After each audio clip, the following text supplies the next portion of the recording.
Bismillahirrahmanirrahim. Rabbi shrah li sadri wa yassir li amri wa hlul 'uqdatam min lisani yafqahu qawli. Allahumma inna Allahumma inni a'udzubika an adilla wa udalla wa azilla wa uzalla wa adlama aw uzlama aw azalu yusra alayya. Assalamualaikum warahmatullahi wabarakatuh. Alhamdulillah, alhamdulillahi wa kafa. وهو الذي خلق الموت والحياة ليبلوكم أيكم أحسن عملا وهو الذي فضل بعضنا على بعض بالعلم والتقوى أشهد أن لا إله إلا الله ربي وربكم الأعلى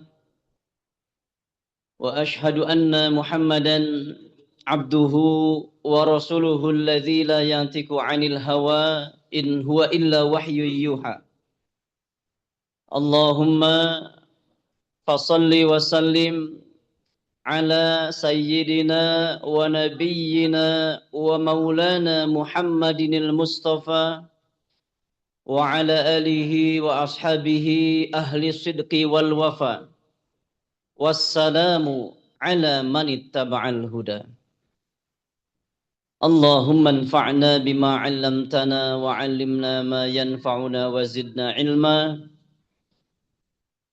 ربنا هب لنا حكما وألحقنا بالصالحين واجعل لنا لسان صدق في الآخرين واجعلنا من ورثة جنة النعيم اللهم آمين. Para hamba Allah, muslimin wal muslimat, para pemakmur majelis ilmu, para pecinta halaqah zikir, saudara-saudariku sekalian, rahimakumullah. Merupakan suatu kebahagiaan, karena bahagia itu di atas gembira dan senang. Merupakan suatu kebahagiaan bagi kita semua, khususnya atas taufik dan inayah dari Allah, saya dan Anda dapat menjaga, bahkan mungkin sebagian kecil kita meningkatkan ketaatan dan ragam ibadah di momentum Syawal ini, setelah pada bulan sebelumnya kita dilatih, dididik untuk bertakwa melalui ibadah siam yang diwajibkan pada siang harinya dan ibadah siam sebagai kesunahan pada malam harinya, serta berbagai nawafil kesunahan lainnya. Maka sekali lagi, di momentum Syawal ini, bila setiap kita atas takdir Allah, taufik dan inayahnya, bisa menjaga amal solih, mampu menjaga kesolihan, ketakwaan, ketaatan dalam bentuk ragam ibadah, maka ini merupakan suatu kebahagiaan. Karena boleh jadi di antara umat Rasulullah di Syawal ini ada yang berstatus sebagai Ramadhani, bukan Robani. Di Syawal ini kembali pada tabiat semula, seolah seperti tidak pernah dilatih di Ramadan. Seakan-akan tidak pernah tersibgoh, terdidik oleh bulan agung itu. Menemukan Syawal, maka ia menjumpai momentum balas dendam atas syahwat yang telah tertahannya selama ini. Ya. Hadirin rahimakumullah, sekali lagi berhimpunnya kita, termasuk di antara yang perlu kita syukuri adalah terjaganya semangat tolabul ilmi kita.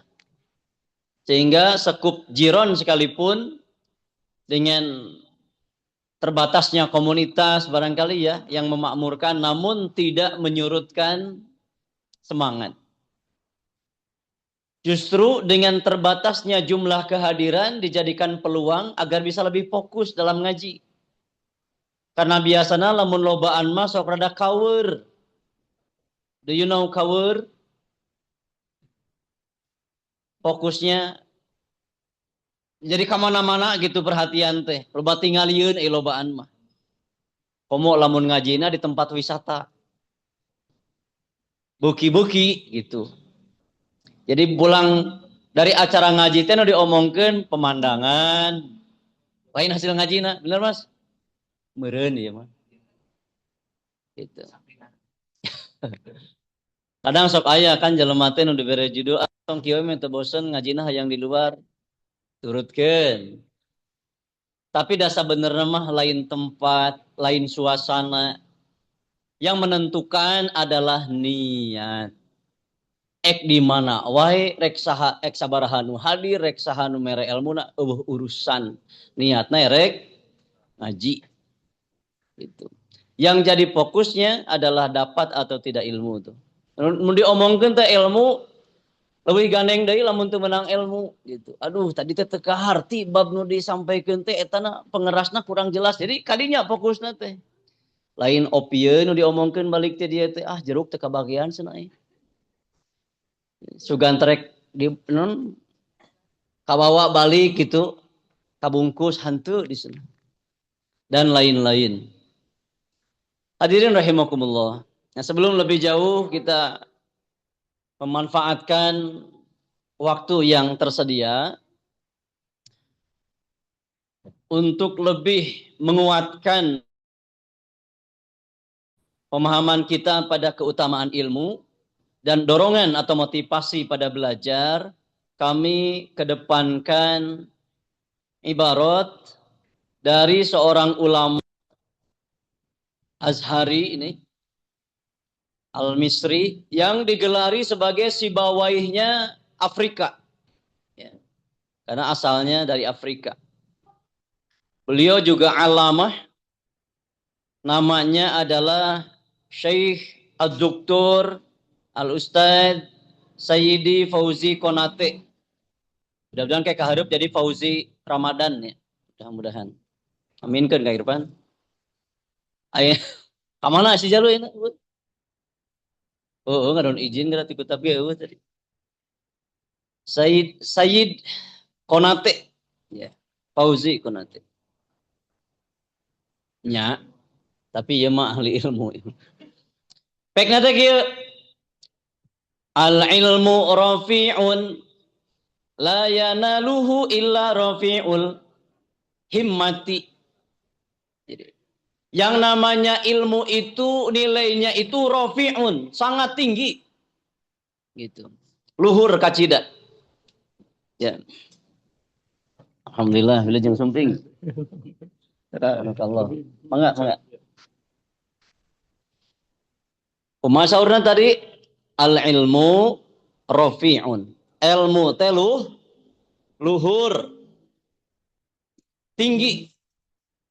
Maksudna tinggi di dieu teh nilaina. Ya nilaina.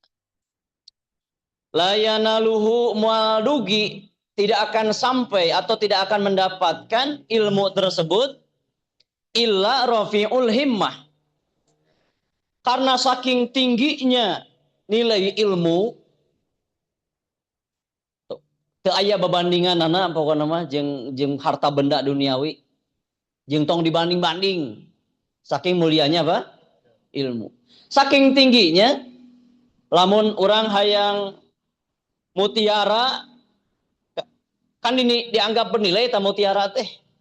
Maka kudu daek teuleum di lautan anu jero. Neangan kerangna khusus teh. Lamun hoyong namina permata berlian anu ku jalma dinilai berharga mahal, maka kudu daek ngagali ngebor, nambang teh ya, dan dinilai mulia. Tayo ilmu ya, yang nilainya melebihi semua bentuk harta duniawi. Tidak akan pernah sampai seseorang mendapatkan sesuatu yang bernilai ini, yaitu ilmu, illa rafi'ul himmah, kecuali dengan semangat obsesi yang tinggi pula. Hei jelema itunya, jelema hayang menang permata, hayang menang mutiara, emas, eta ngalukeun biaya teletik, waktu nu panjang, modal gede, bahkan bertaruh nyawa. Ilmu lebih dari itu.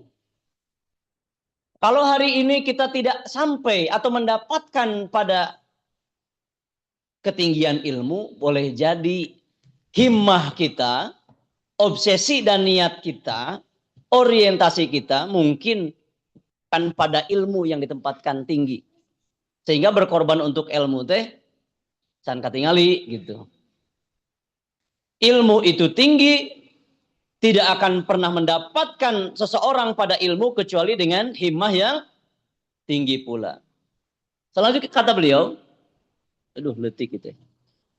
Wa ghayurun la yadummuhu illa man tafarragha lahu. Wa ghalin la yahuzuhu illa man badzala tidak ditasydid. Badzala lahu. Kata Syekh Qonati selanjutnya, bahkan nu ngaranna ilmu itu bisa cemburu. Ya. Jadi ilmu tidak berkenan singgah kecuali pada hati seseorang yang sepenuhnya mengabdi kepadanya. Gitu. Jadi tong aya orientasi lain, ilmu itu tersep diduakeun.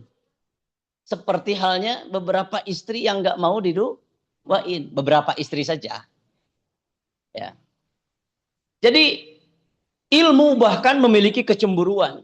Kalau ada di hati kita obsesi lain, maka ilmu biasanya nggak seneng tuh disandingkan dengan hal lain di hati itu. Ia mahal, ya, tidak bisa dibeli kecuali dengan, nah ini kalimatnya,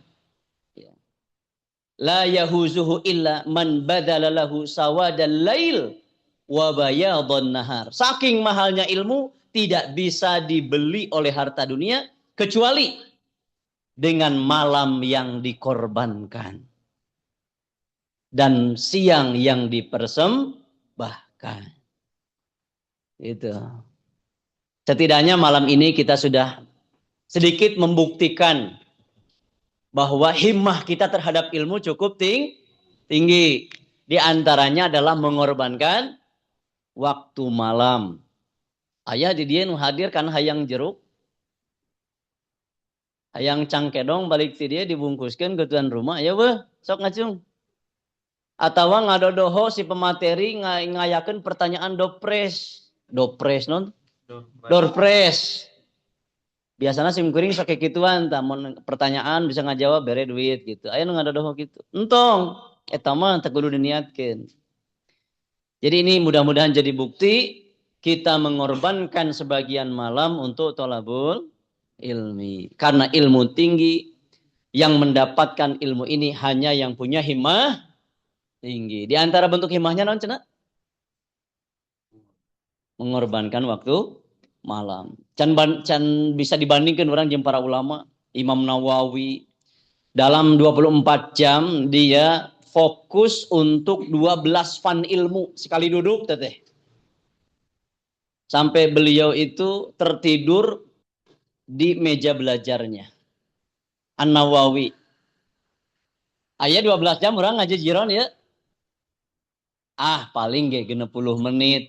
Cik saha nu manco malah teu ngiceup. Gitu. Atawa nu sakalina ngiceup teu beunta deui aya we dia. Ngakur teh ya. Saking kuhusyu. Urang tingali we sepanjang perjalanan ilmu. Hadirin rahimakumullah. Masuk saya pada substansi. Setelah tadi mukadimah lalu motivasi tentang keilmuan. Kami diisi materi talim jiron ini karena nggak ada yang ngasih judul, pokoknya orang halal bihalal welanya. Juga ingin mengutip apa yang disampaikan oleh Imam Ibnu Rajab di Lataiful Ma'arifnya. Ini kaitannya dengan bulan Syawal. Selepas kita menjalankan kewajiban Ramadan, yaitu siam. Secara dohiriyah hadirin. Dohiriyahna kita puasa Ramadan teh sabar alami sasasih campleng kirang langkung. Ya. Sasasih. Ai sasasih mah tong disebat kirang langkung meureun. Sasasih kayak gitu ya. Dan kirang langkung nama bilanganana aya 28 aya 30. Namun secara hakikat para wargi, ternyata orang bertakwa mah puasa teh sepanjang tahun. Zohiriyahna sabulan nu diwajibkeun puasa teh. Tapi hakikatna jalma nu takwa saumur hirup malah malain sepanjang tahun deui, saumur hirupna puasa. Kieu saur Imam Ibnu Rajab. Sum ad-dunya. Puasalah kalian di dunia. Waj'al fatarokal maut. Jadikan berbukamu itu kematian. Lain maghrib buka puasa teh, futur teh. Tapi kematian. Puasalah di dunia, ya. Jadi dimaksud di dunia teh seumur hidup, dan jadikan buka puasa kita adalah kematian. Kumaha maksudna? Sorry Imam Ibnu Rajab, ad-dunya kulluha syahrus syiyam al-muttaqin. Kehidupan dunia teh seluruhnya adalah bulan puasa. Keur takwa mah. Acan ngarti senak mang lieur kene ieu. Yasumuna fihi ani syahawatil muharramat. Kunaon dunia teh keur jalma nu takwa mah disebut puasa. Sabab jalma nu takwa yasumuna fihi. Orang bertakwa mereka berpuasa. Dunia itu anis syahawatil muharramat, dari syahwat yang haram. Saumur hirupna teteh lain bulan Ramadan wungkul. Patarosana naha aya syahwat nu halal? Aya teu? Puguhan disebut muharramat ge berarti aya nu halal. Menggauli bojo anu halalnya jelas halal. Tuang leueut aing cara mendapatkan dan mengolahnya halalnya halal. Gitu. Da urang tuang leueut teh syahwat kene teh. Gitu. Jadi orang bertakwa kenapa disebut berpuasa sepanjang hidupnya? Karena dia harus menahan diri dari hal-hal yang haram. Lain di Ramadan wungkul nahan haram teh. Di Syawal nepi panggih deui jeung bulan Sya'ban eta letah keukeuh diharamkeun tina ngagibah, haram tina fitnah, namimah dan semua perkataan keji, jorok, cabul. Itu sugan teh geus panggih Syawal mah meunang deui ngagibah. Kitu teu? Pan teu. Ieu soca dijaga digodul basorkeun teh nah di bulan Ramadan wungkul. Pan panggih Syawal Dzulqa'dah nepi ka ditu teh angger meureun kudu ditungkulkeun dari memandang sesuatu yang haram. Perut lain Ramadan wungkul nahan tina tuangeun teh. Sama sepanjang hidup dia pun harus ditahan dari berbagai makanan minuman yang haram. Gitu. Begitupun tangan, kaki, dan indera-indera lainnya. Fa'idha ja'ahumul maut. Lamun tosumping kematian kahiji hamba. Faqadin qadha sahru siyamihim. Maka telah selesailah bulan puasanya. Terus tinggal naonna. Lamun geus beres puasa biasana naon? Tinggal Lebaran. Kan gitu. Wastahallu ida fitrihim. Tinggal Lebaran mangga geura tuang. Geura leueut, geura anggo acuk. Bedugna. Di mana? Mula-mulana di barzah. Bedituna engke di surga. teu aya deui larangan pek eta mah. Tah kitu sekali deui secara dohir urang puasa mung sasasi. Namun hakikatna lamun ngaku jalma nu takwa maka hakikat urang teh puasa saumur hirup. Puasa tinu naon? Sagala syahwat anu haram. Tah gitu. Wilujeng ngalaksanakeun puasa palawargi. Wilujeng gitu. Engke urang silih ucapkeun selamat berhari raya iraha. Engke we di alam barzah. Dan ternyata ruh-ruh di alam barzah bisa saling mengunjungi.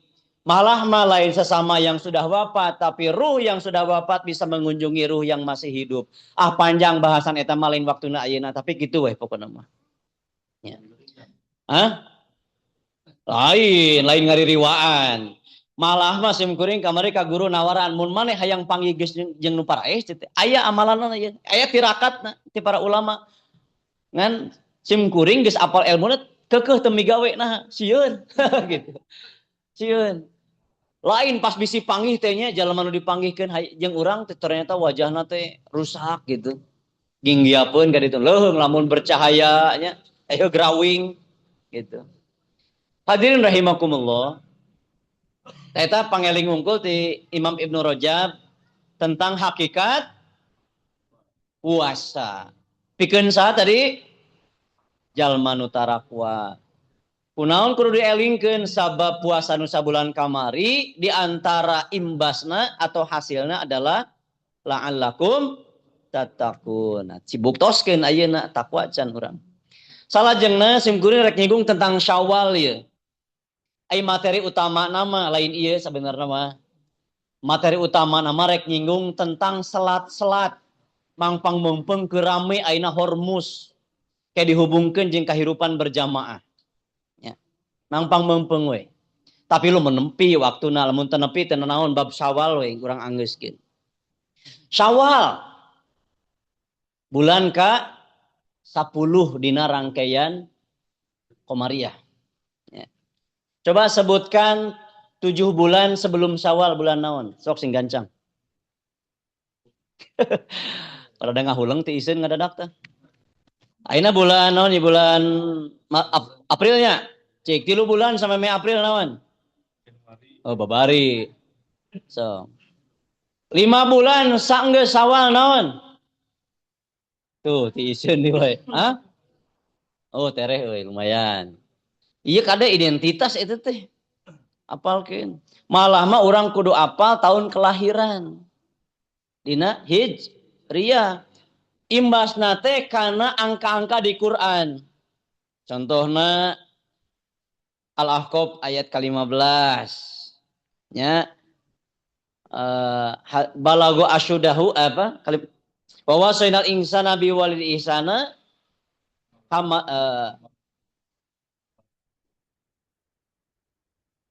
wa do'as hukurha wa hamluhu wa fisaluhu 30 syahra hatta idza balagu asyudahu arba'ina sana. Tang hitung arba'ina teh make Hijriyah, Komariah. Begitupun balik, hitungan balik teh make Komariah. Kade tong make kalender tanggalina KTP. Kade oh saya cenah belum 40 ternyata dihitung Komariah geus nepi.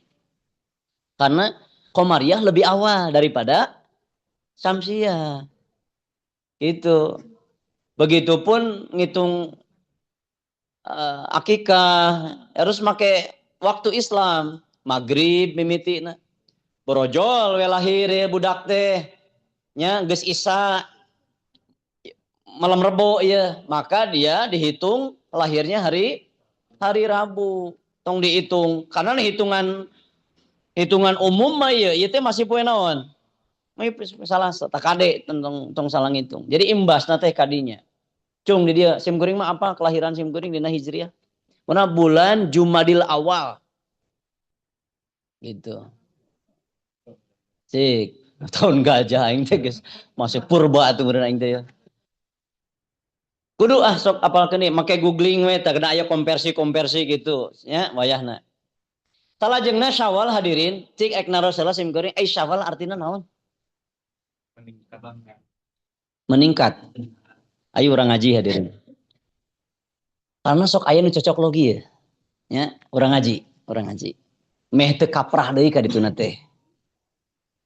Jadi pentingna mun hari ini ilmu bisa diakses, tapi sayang teu boga guru. Jadi we pemahaman teh berdasarkan pikiranna jeung nafsuna. Simpulkeun we, sebarkeun itu bahayana teh nyebarkeun tah. Kade, simkuring wani ngomong karena boga guru, geus dipalidasi ieu pemahaman teh. Gitu. Rujukanna jelas. Syawal hadirin asal kata nate mangga buka komus furukul lugawiyah atawa maqayisul lugah atawa lisanul arab inu mandur apek weh seueur ai kitab nama. Asal kata nate syala geus diserap kana bahasa Indonesia syal. Arisal biasana makena di mana? Mun teu dina sirah dina leher nya dina beuheung atau dina pundak. Kan lo basal al-aqsa oge geuning, sok dibeulitkeun di mana tah? Aya nu segi tilu, di nu segi tilu mah dina leher, kadang dina sirah. Syal itu hartina teh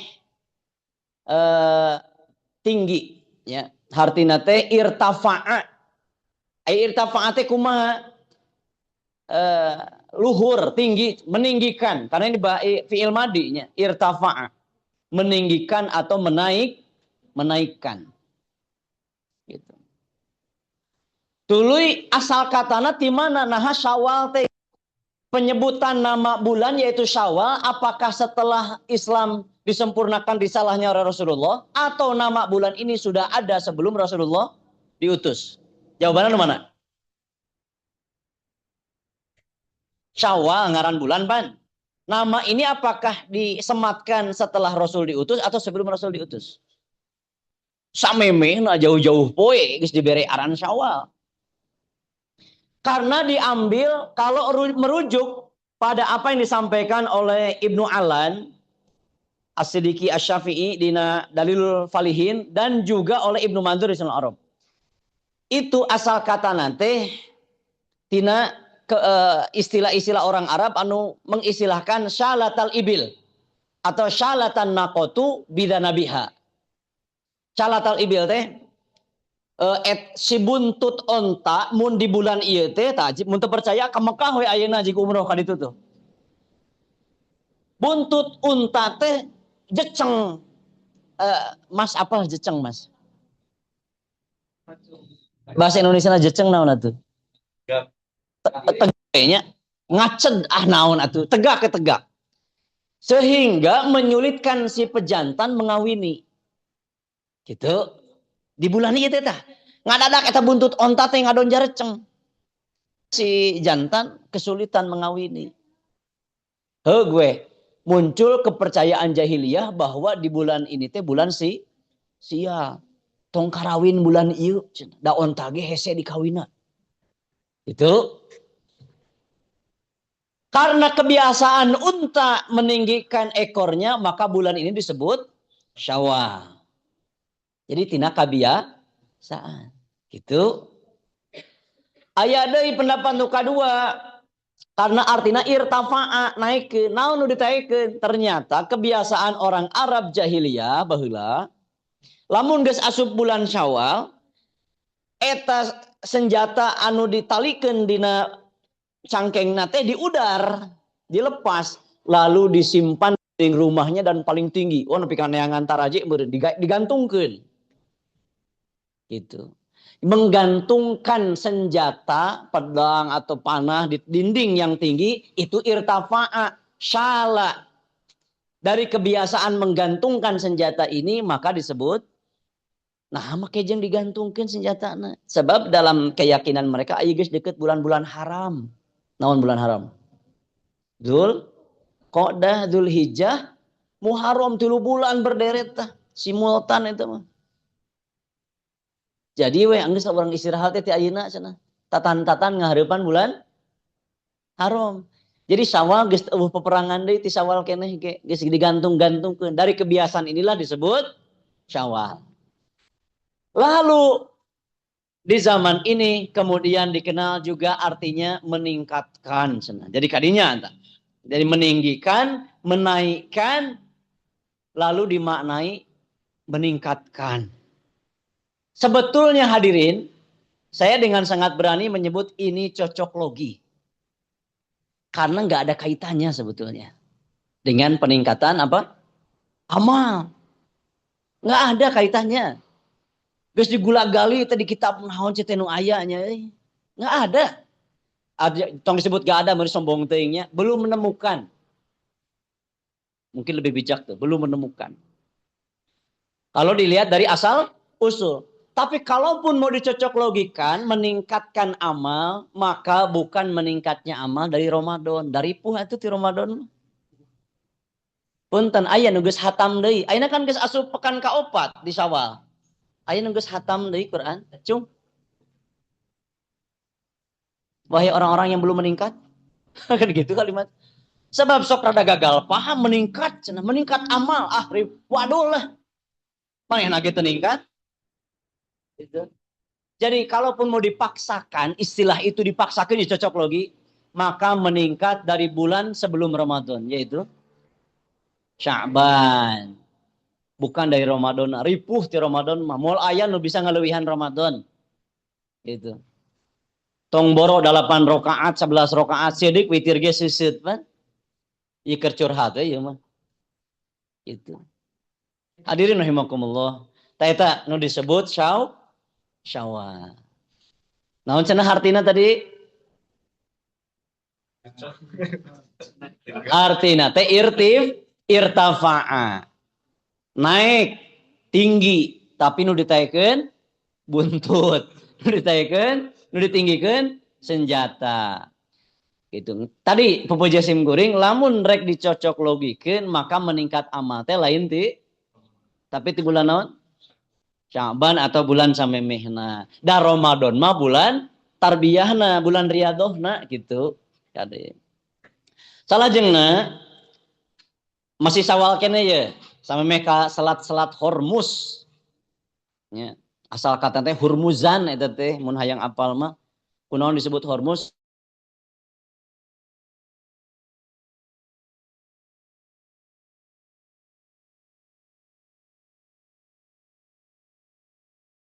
Anu dibinasakeun go. Tamaan Syawal apa? Mun ditanya apa keutamaan Ramadan? Bisa ngabaralang man urang. Keutamaan Rajab, keutamaan Dzulhijjah, gampang nyebutkeun. Ai keutamaan Syawal naon? Padilahna bulan Syawal. 50.000 nu bisa ngajawab. Minimal sebutkeun 2. Keutamaan Syawal. Taikeun 100.000. Mudah-mudahan nepi ka saumroheun sugan sok. Tungguan kusim kuring ya. 100.000 lumayan nih kembali cilok mah mabok ya. Keutamaan Syawal jarang nyinggung banyak. Simkuring nyinggung fadilah jeung amaliyah ya. Fadilah heula. Coba anu ngajawab door prize-na gugur. Hiji keutamaan Syawal teh diapit oleh bulan-bulan agung. Bulan naon? Ramadan. Bulan agung hadis napan Syahrul Azim. Di samping Syahrul Mubarak teh. Kedua, bulan haram kan bulan haram teh bulan agung. Nyaeta Dzulqa'dah. Biasana lamun aya sesuatu diapit oleh yang mulia, maka sok kababawa mulia. Di Syawal oge sebetulnya mah tidak ada keistimewaan khusus ngan kababawa gitu. Jadi mun hayang mulia sok berteman, bergaul, bersahabat dengan orang mulia. Kabawa mulia gak? Kacanak teteh. Mun hoyong sukses, gaulna tong jeung nu garagal. Gitu. Mun hayang berhasil, berteman, entong jeung nu garagal. Mun hoyong mulia, tong bergaul jeung nu hina. Kan gitu rumusna teh. Hoyong soleh, tong gaul jeung nu soleh. Hoyong bener, tong gaul jeung nu salah. Da sok kababawa, sok disakompet daunkeun. Gitu. Mun hoyong jadi ahli surga maka gaulna hoyong boga ilmu gaulna gitu. Tong jeung nu bodoh. Pon gitu di bulan Syawal terbawa agung karena diapit 2 bulan agung. Itu keutamaan nu kahiji tah. Nu kaduana keutamaan Syawal menurut pribadi bisa keliru pisan ya, koreksi weh. Bulan Syawal adalah bulan pembuktian ketakwaan. Di Ramadan mah bisa kabuktian takwa teh. Da kerame masjid reang. Ya, Quran biasanya bulukan dina etalase Ramadan mah. Lumayan lah kacabak gitu. Tapi di Syawal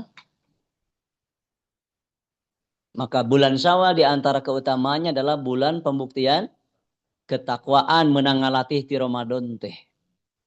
Contoh anu teu biasa tepat waktu di bulan Sya'ban dilatih di Ramadan, maka Syawal jadi tepat waktu.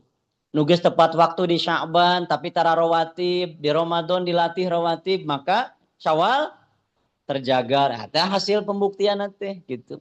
Tong loba teuing amal mah urang cicil hiji-hiji naon nu dipisanggup gitu. Karena ada yang sanggup dengan sedekah tapi tidak kuat dengan tahajud. Ada yang sanggup dengan tahajud, tersanggup untuk saum sunnah. Masih ingat kan perkataan Imam Malik ya? Innallaha qasamal a'mal kama qasamal arza. Allah tegas ngabagi-bagi amal sakumaha geus ngabagi-bagi rizki.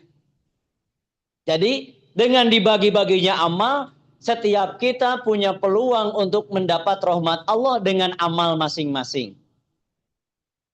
Rois mah meureun ku harta mah asup ka surga teh. Mun si bodag moal bisaeun. Maka sim kuring mah ku tilawah Quran we sanggupna. Sabab tilawah sim kuring moal aya nu nyaruaan. Sakali diuk bisa 30 kali hatam. Da maca Al-Ikhlas ribuan kali. Begitu. Jadi mun Rois maksakeun ngudag ku tilawah, wah kalah balelol. Gitu. Dan Apep masuk surga nate ku jalan umpamana naon Kang pilih sebut sok naon itu. Wirid tahajud umpamana nya nepi ka barengkak sukuna teh baru. Pak Nurdin ngudag amal Kang Apep moal sanggup. Nya sidik ku salat ba'diyah subuh oge geus rada haheho. Itu maka bisa we ngudagna teh ku dikir ngawirid gitu. Ta eta anu disebut makana mun geus bisa tahajud kemudian tong ceramah tahajud lalu nyalah-nyalahkeun teu bisa tahajud. Justru eta bakal rusak pahala tahajudna. Ya. Siapapun yang bisa bangun malam lalu pagi hari dia merasa lebih baik dan menganggap yang tidur semalaman bahkan subuhnya telat lalu menyalahkan justru dia yang kemungkinan besar tidak selamat sholat tahajudnya. Geus we keur diri sorangan, tong ngarasa geus balik geus bener gitu. Da masing-masing boa-boa eta nu hudangna beurang tuluy ngabangingik ceurik merasa bersalah di hadapan Allah justru eta nu paling hade ngan tong kitu rumusna ieu mah tong unggal poe ceurikna sawaktos-waktos. Tah eta ngeunaan fadilah Syawal.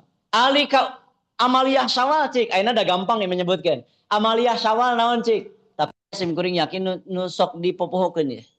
Amaliyah Syawal naon we? Saum naon ya? Saum Syawal anu 6 hari itu ya bener. Eta asup. Jadi saya menyebutkan 6. 3 diantaranya yang dinilai sunnah. 3 sisanya itu tradisi.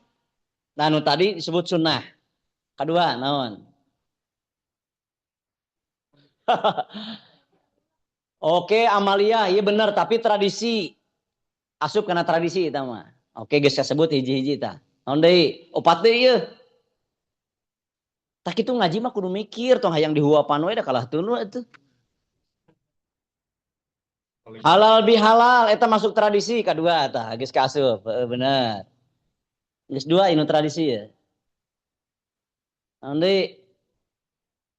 Healing, teu asup. Di dieu mah teu kasebut jalannya. Jalan-jalan. Di dia saya nyebutna mudik asup mah. Silah miring silah gitu. Asup geus kajawab dan tradisi.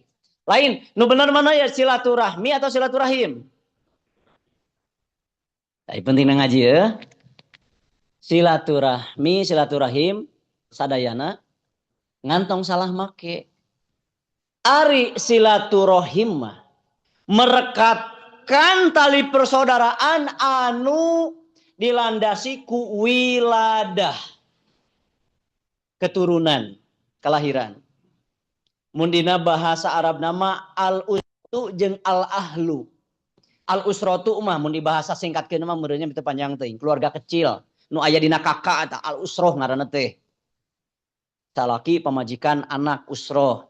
Ari al-ahlu eta keluarga besar. Kaluhur, kahanap, kagigir. Ta al-ahlu. Aya deui al-alu. Sanes Ali. Adalah Aima Ali. Dinisbatkeun ka sahabat temun Ali. Tadi dina ayatna eta ala Fir'aun. Ieu mah sifatna teh anu lebih mengglobal deui. Usroh asub, ahlu asub. Gitu. Tapi dinisbatkeun ka jalmi lamun alu mah. Lamun ahlu itu bisa ke orang, bisa ke bukan orang. Seperti contohnya orang nu paham karena ilmu disebut ahli ilmu. Terus nanti ahlul bait dan lain-lain lah panjang. Dan lain eta bahasan orang. Naon tadi teh? Silahnya. Lai silaturahim anu aya kuat pakait sareng wiladah, keturunan, keluarga. Ari silaturahim menyambung persaudaraan terhadap orang yang tidak ada ikatan wiladah, silaturahim. Bisa ikatan ifadah, bisa ikatan imaniyah. Karena nu ngaranna keluarga teh bisa tilur jalur. Anu inget kene materi famgat kamari anu terakhir simkuring nyampaikan eta. Kita disebut keluarga dengan jalur. 1 wiladah, 2 ifadah, 3 imaniyah. Ifadah teh ikatan keilmuan. Seperti murid ka guru, guru ka murid, ikatan ilmu. Dan itu teh bener karena memang nu ngaranna kolot aya 3. Hiji nu ngalahirkeun, 2 nu ngawinkeun nya mitoha, katilu anu ngajarkeun. Ya, wa huwa afdaluhum, nu ngajarkeun leuwih utama tibatan bapa jeung mitoha.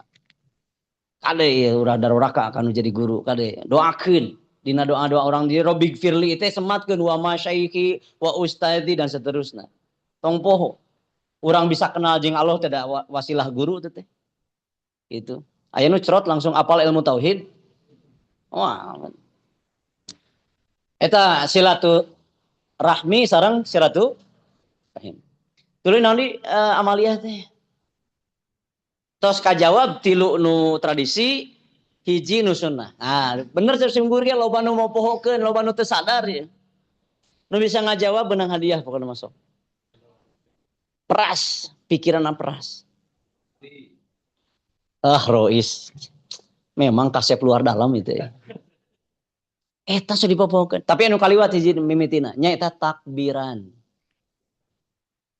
Dalilna jelas di Quran. Takbiran teh lain Ramadan. Ieu amalan di bulan Syawal. Da takbiran kudu tanggal iraha? Hiji Syawal. Lain Ramadan kade. Termasuk Idul Fitri nu kaduana tah. Idul Fitri lain Ramadan kade. Batal Idul Fitri di Ramadan mah. Iraha Idul Fitri teh? Tanggal 1 Syawal. Di tanggal 1-na berdasarkan hitungan tertentu. Kade ya. Taita amaliyah di bulan Syawal. Takbiran, Idul Fitri, tuluy nu katilu tadi bener nah? Saum sunnah Syawal. Anu tradisina kawin, kade lain sunnah ya. Anu sunnahna manikahna, ari masalah waktu tradisi. Tong aya wayah nu nyebut kawin di bulan Syawal teh sunah Nabi. Entong. Eueuh tah bid'ah kayak gituan teh tah. Nganisbatkeun ka Nabi padahal itu tidak demikian. Ai jeung Khadijah bulan naon?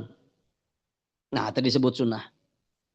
Ari jeung Hafsah, ari sareng Zainab bulan naon? Nah, tadi disebut sunnah. Kada ya. Sunnah nama nikahul sunnati. Ari bulan nama teu aya kuat pakaitnya jeung sunnah. Karena tidak setiap hal yang dilakukan Nabi disebut sunnah. Tidak setiap hal. Gitu. Dulu tadi leres mudik. Ya, itu mah tradisi halal bihalal. Nah, bahkan kayak anjing teh simkuring bade ngahadiran acara halal bihalal mereka diguar sisi syariatna halal bihalal ieu bid'ah atawa memang bisa diamalkeun gitu. Sok rada ateul simkuring eutik-eutik ngadenge bid'ah teh ya. Si kurang calik ka dieu canak referensi sebisa sebanyak yang Anda bisa urang ngobrol diskusi tentang bid'ah sok hayu nepi ka mana gitu. Urang lempengkeun pemahaman bengkokna tentang kata bid'ah teh. Hadirin rahimakumullah. Kusim kuring dicekapkan dugi kadinya tentang Syawal. Di bagian akhir pembicaraan ingin berbicara tentang suatu perkara yang mudah-mudahan bisa mengokohkan mengokohkan mental, mengokohkan keilmuan hingga pada akhlak dalam koridor berjamaah. Ayeuna keur rame kene isu perang antawis Amerika Zionis sareng Iran. Ai keur boga ilmu mah insyaallah teu lieur ngahareupan nu kieu teh. Tapi memang sasaranna awam ya dengan propaganda media. Ada yang dibuat abu-abu, jangan berpihak kemanapun. Sebab itu Syiah. Dipukul rata Syiah teh geuning. Padahal tidak demikian. Syiah itu tidak sama. Mereka banyak sektenya. Dan dalam pandangan para ulama ahlu sunnah, ada sekte Syiah dekat dengan ahlus sunnah. Artinya mereka tidak mencela sahabat, mereka tidak memandang Quran itu kurang, mereka masih berkiblat ke Ka'bah, sholatnya sama, syahadatnya sama. Dan itu muslim. Jangan pernah mengkafirkan. Bahaya itu kalimat mengkafirkan kadaya. Jadi tong asa pok-pokna, tong sak tulis-tulisna ada ngarasa teu nyaho mah tong nyanyaho. Sebab bahaya. Tuduhan itu kalau tidak terbukti bisa kembali pada si penuduh. Terlepas dari itu semua, apalagi ada yang mengatakan ini hanya pengalihan isu dari file Epstein. Ya terlepas dari itu semua lah. Karena ini ada kaitannya dengan Zionisme ya. Musuh kita bersama. Intinya makia, di dunia kita tahu ada beberapa selat yang sangat berpengaruh. Mempengaruhi perekonomian dunia. Sebut saja ada 7 selat. Coba yang kita tahu ada selat apa saja? Hormuz suka hiji namanya nuhanet kene ya. Kedua, Selat Malaka di Urang, benar. 3, Selat Sunda. Selat Malaka. Apa yang disebut selat tahu kan ya? Nggak perlu saya deskripsikan selatnya naon gitunya. Aya selat, aya naon itu teh? Teluk dan seterusnya. Maka disebut aya negara-negara teluk cenah tah Uni Emirat Arab teh negara teluk teh. Terus selat naon deui? Suez, meskipun terusan tapi ini jadi selat. Tapi selat buatan gitu ya. Naon deui? Geus 3 tah, 4. Panama ini pun terusan. Tapi bisa disebut selat. Naon deui? 5. Porus di Turki yang terkenal itu. Lalu ada yang famous yaitu Selat Mandab di di Laut Merah. Jadi ada terusan Suez, baru kemudian Selat Mandab yang memisahkan Mesir dengan Jazirah Arab, Yaman itu. Baru berikutnya ada Hormuz tadi dan lain-lain. Hadirin, dari ke-7 selat itu atau ke-6 selat, Anda tahu tidak? Hanya satu selat yang tidak di bawah kaum muslimin, yaitu Panama. Sisanya ada dalam lingkungan muslim. Genep bayangke, atau 5 sebut. Harusnya kalau muslimin ini ingin jaya dan mengunci perekonomian dunia, cukup dengan selat-selat itu. Beres. Tapi kenyataannya tidak demikian. Kita memegang 6 selat, tapi pengaturan selat, kedaulatannya diatur oleh orang lain. Kunci perekonomian dunia, jalurnya diantaranya lewat hiji we ayeuna tadi kunci. Kan gonjang-ganjing di India, gonjang-ganjing di Eropa. Bayangkan kalau ke-6 selat ini semuanya dikunci muslimin. Ketika muslimin umpamanya ditindas. Beres. Tapi sayangnya tidak demikian. Selat-selat ini ternyata berada dalam genggaman Amerika dan Zionis yang sudah ratusan tahun memang merencanakan konspirasi sebut gitunya untuk melemahkan umat, menguasai perekonomian dunia. Jadi pertanyaannya sebagai kesimpulan daripada materi jiron kita, apa yang menyebabkan muslimin hingga jatuh, lemah dan tidak memainkan peradaban di panggung dunia ini? Itu pertanyaan mendasar. Jumlah katanya 2 miliar, tapi tidak punya kekuatan seperti yang disebutkan Nabi, laksana bui. Benar-benar seperti hidangan makanan di meja dan diperebutkan orang-orang kafir. Itu sudah terbukti hadis itu hari ini. Sampai sahabat bertanya, apakah jumlah kami sedikit waktu itu ya Rasulullah? Bal aksar, kata Nabi. Jumlah malih teh loba. Tapi ternyata kuantitas tidak berbanding lurus dengan kualitasnya. Kualitas iman dan kualitas iman ini. Dan di antara yang ingin kami urai, 3 yang menyebabkan muslimin hari ini lemah. 3 saja dari sekian banyak itu. Karena ini faktor utamanya. Apa saja hiji-hijinya? Hiji-hijinya. Satu-satunya ada jadi salahnya. Apa saja? Kalau satu-satunya berarti cuma 1. Apa saja hiji-hijinya mending gitu lagi lah. Itu bagi salah, kemudian ke rumah hiji salah deh. Apa saja di antaranya? Yang pertama adalah kejahilan, bodoh nih. Memang bodoh, kejahil. Muslimin hari ini mau tidak mau memang harus diakui. Keilmuan. Apalagi dengan konsep sekulerisme, mereka berhasil menceraikan al-ulum al-Qur'aniyah. Yang bisa matematik hingga doktoral, dia nggak bisa ngaji. Yang ngerti ilmu nahwu dan sorof, bahkan hafal Quran, dia nggak paham fisika. Dia yang hafal hadis, bahkan ngerti usulul hadis, dia nggak ngerti ilmu medis. Padahal ilmu itu semua pada kejayaan muslimin itu dikawinkan.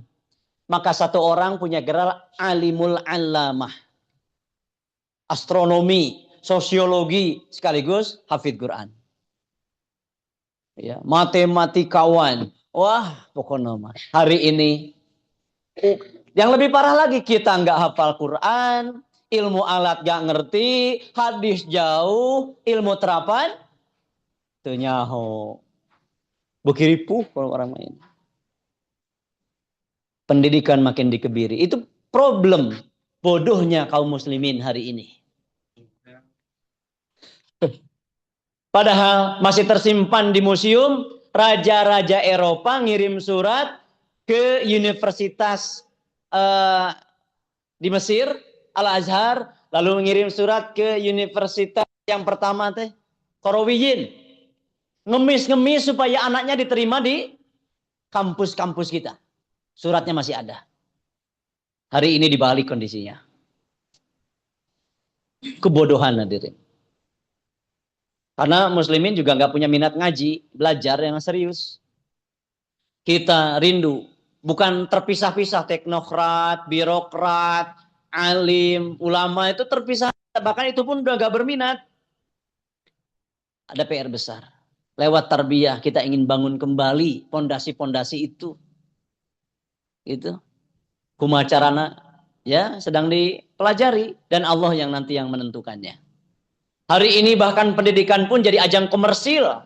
Dengan duit hanya untuk apa oligarki lagi gitu. Oligarki meureun teh.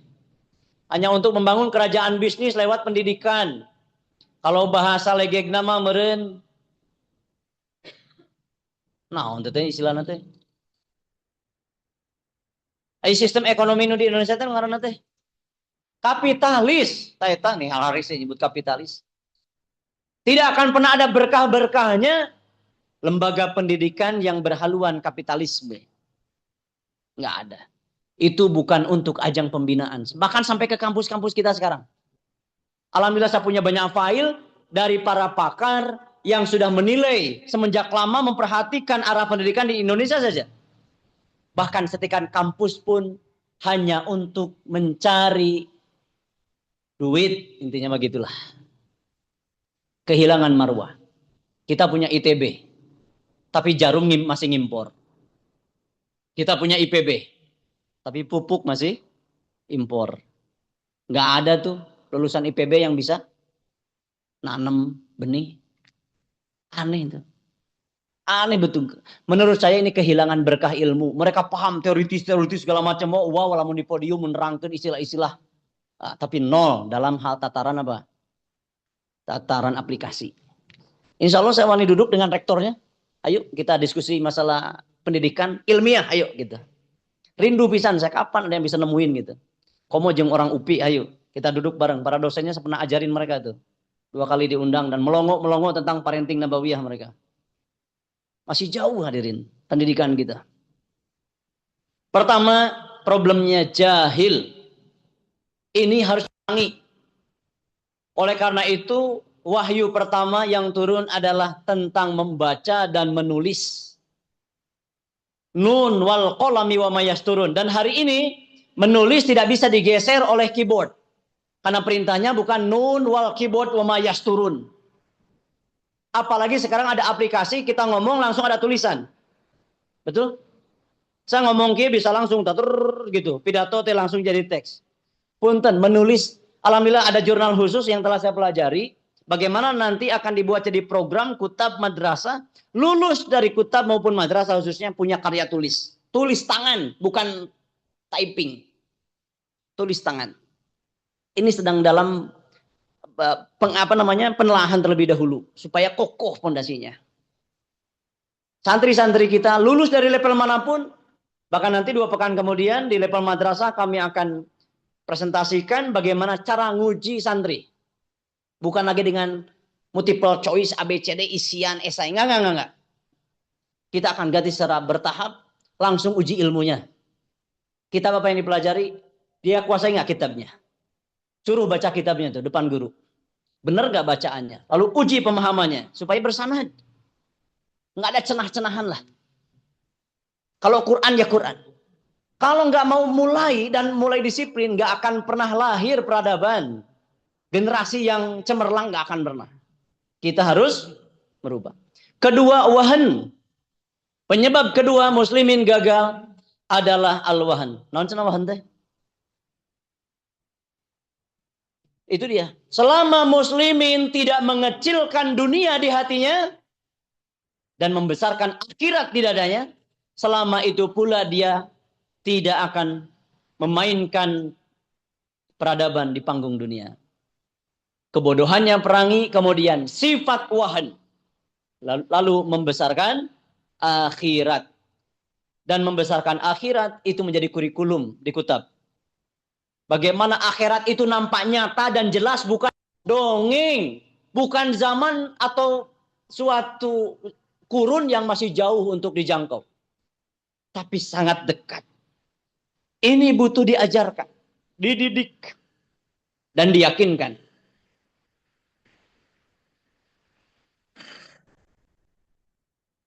Musibah kita hari ini bahkan hingga melakukan amalan-amalan akhirat untuk mendapatkan apa? Dunia. Seharusnya bahkan kita beramal dunia adalah untuk akhirat. Tapi lagi-lagi kenyataannya ya seperti itu. Aya nu maca Fatihah, hajatna dunia. Aya nu sampai muasaan waqiah tapi hajatna dunia. Kabeh jadi dunia. Nu maca wirid sekian kali, anu tirakat puasa sakitu hari, semuanya hajatnya Gusti Nu Agung. Padahal para salafus soleh mereka melakukan amal dunia untuk akhirat. Paingan atuh ayeuna mah urang lain jatuh deui, tisuk stroke muslimin. Nepi ka iraha ge moal bangkit. Bukan karena mereka hebat musuh-musuh Islam. Bukan karena mereka jenius. Tapi karena kitanya yang jauh dari Allah dan panduannya. Dari Allah, dari Rasulnya, dari Quran. Anda tahu kenapa orang-orang Nasrani bisa maju? Mereka maju dan memimpin peradaban, terbuka peradabannya setelah menjauh dari otoritas gereja. Mereka maju setelah menjauh dari otoritas apa? Kristen. Namun muslimin, mereka terjatuh, tersungkur ketika menjauh dari Al-Quran. Itu fakta. Padahal Rasulullah telah berfirman, Innallaha yarfa'u bihadal kitabi aqwama wa yadha'u bihi akhirin.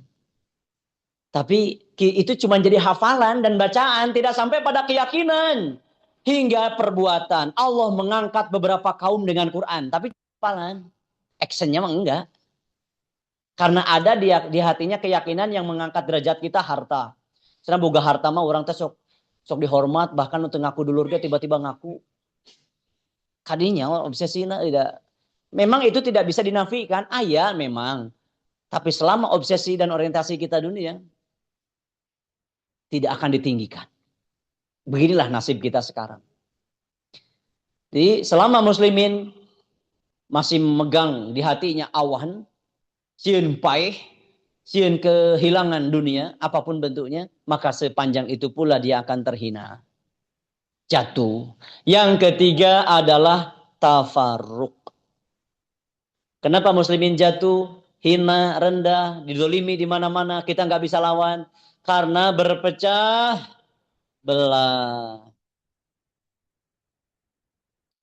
Berpecah belah. Rajin gak anu maca hadis gini ya.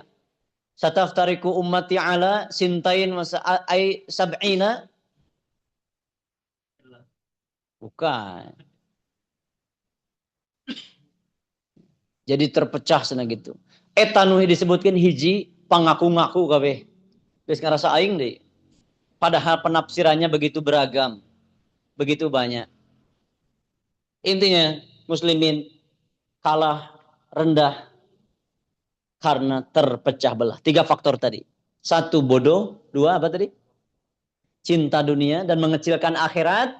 3 berpecah belah. Kira-kira dari 3 faktor tadi, mana yang paling mungkin untuk bisa dibenahi dulu?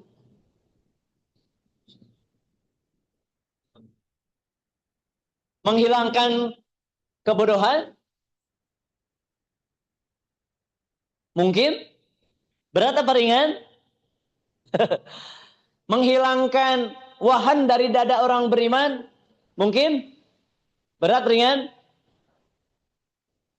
Menyatukan umat? Mungkin? Dari mana kita mulai untuk memperbaiki kondisi ini?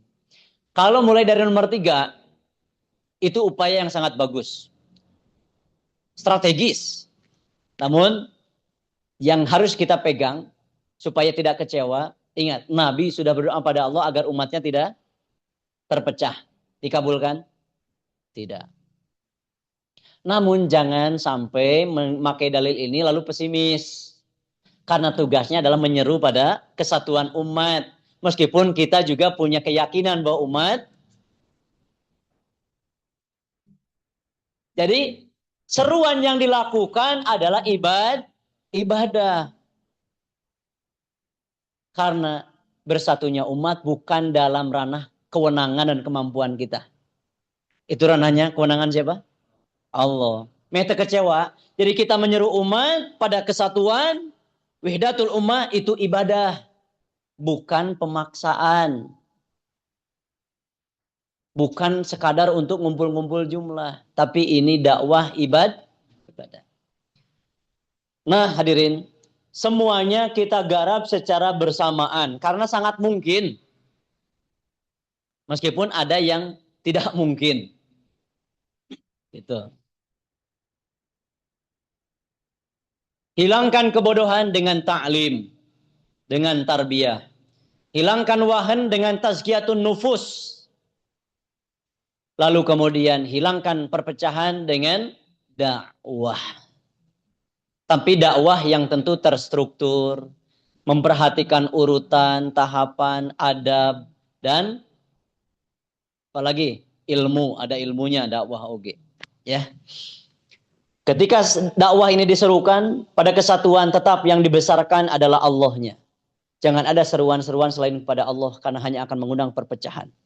Jangan membesarkan nama apapun selain nama Allah. Fala tad'u ma'allahi ahada. Jangan pernah membesarkan nama-nama selain, apalagi menyeru supaya nama dirinya yang jadi besar.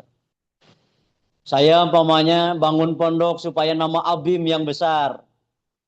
Saya menjadikan nama saya sendiri, nama pondok menjadi seruan selain Allah Jalla wa'ala. Itu sudah jadi syirik, bahkan diror, saingan. Naudzubillah, summa naudzubillah. Almarhum Pak Soni pernah mengatakan tuh, masih ingat di Gedung Pos beliau mengatakan. Meskipun saya melewatkan penafsirannya, karena ini memang statement beliau.